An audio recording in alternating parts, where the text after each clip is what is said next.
welcome to week 3 of the lockdown challenge. I hope you're finding it really useful. There's some really interesting posts and discussions going on, which is great to see. So thank you so much for your engagement and positive comments. I am filming again from sunny Sheffield. We are having unseasonably good weather at the minute, so we're all taking advantage of it and being outside, which is lovely. So today I would like to talk to you about beliefs and positive beliefs, limiting beliefs, how to recognise them, what they are, what the impact is, and how can we challenge them as well. So first of all, what are limiting beliefs? Well, a belief, first of all, is something that we hold deeply, and it's a deep-seated thought about something that we believe to be true. So this can be positive or it can be negative. But obviously something positive can really help us to achieve things, where something negative, a limiting belief, can hold us back or prevent us from doing things. It might hinder our progress, it might stop us completely from doing something, unfortunately. So how do we recognise limiting beliefs? We often tell in our language that we use when we're talking to other people, when we're talking to ourselves, in some of the key phrases that we might use. So for example, a limiting belief might be, well, I can't do that, or I don't deserve to be successful, happy, wealthy, or I'm not good enough, or I don't have time. So we have some beliefs, thoughts that stop us from doing things, and unfortunately that can prevent us from even trying in the first place, or it means that we don't progress as much as we should. So how do we actually deal with these limiting beliefs then? So like I said, the first thing is that we need to recognise that we have them. We need to recognise the language that we're using and recognise that it is a limiting belief. And then what we need to do is we need to check, actually, is this true? What evidence do we have to support this? And is that evidence fact, or is it my opinion, someone else's opinion? So is there evidence supporting these beliefs that we think that we have? Another example might be, I can't do math. And what evidence do you have for that? So some of the things, once we've checked to see whether this is fact or opinion, then the next thing that we need to do is we can reframe these beliefs, or we use a bridging statement and change our language around it. So our language is really, really important around limiting beliefs and beliefs. So what we would do then, if we're going to reframe it, it might be something along the lines of, I can't do that yet.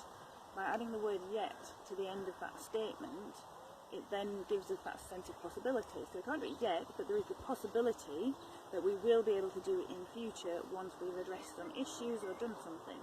So that's one example.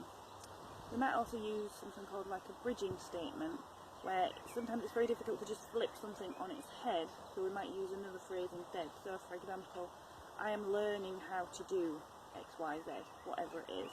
So again, you're inserting that sense of possibility in something that you can do. Or it might be, instead of, if you're feeling very undeserving of something, you might flip it and say, I am worthy of whatever it is. Or it could be around, I am learning and I am growing and I am developing each day. So again, you're adding in that sense of possibility, and that helps us to deal with things. So instead of saying outright that we can't do something, we recognise that we are on the path to making it happen. So another thing that you can use to help you overcome limiting beliefs is something called affirmations. And affirmations can work both positively and negatively. So an affirmation is basically something that we hear over and over and over again.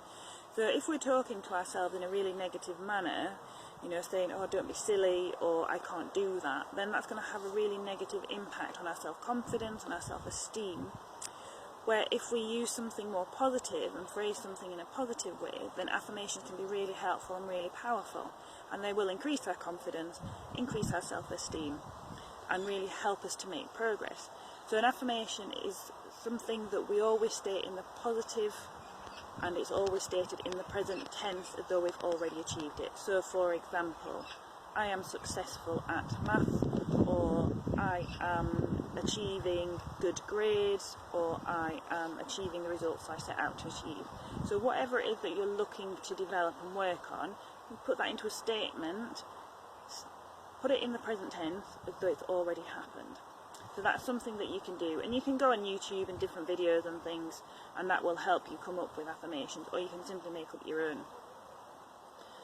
And just a final point, if you remember, the runner Roger Bannister, who was the first person to run the 4-minute mile, he went against the grain. All the scientists and everybody said, it's impossible to run a mile in under 4 minutes. But he was convinced he could do it. He knew it was possible, and he had that deep-seated belief that he could do it.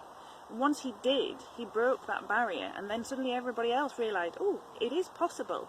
So sometimes you're the first person to believe it, so don't give up just because you might be the only person believing it.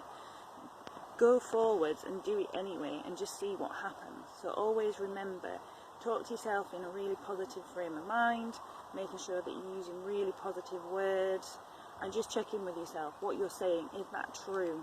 You can also ask yourself, if you say, I can't do that, or, who says you can't do that? Who says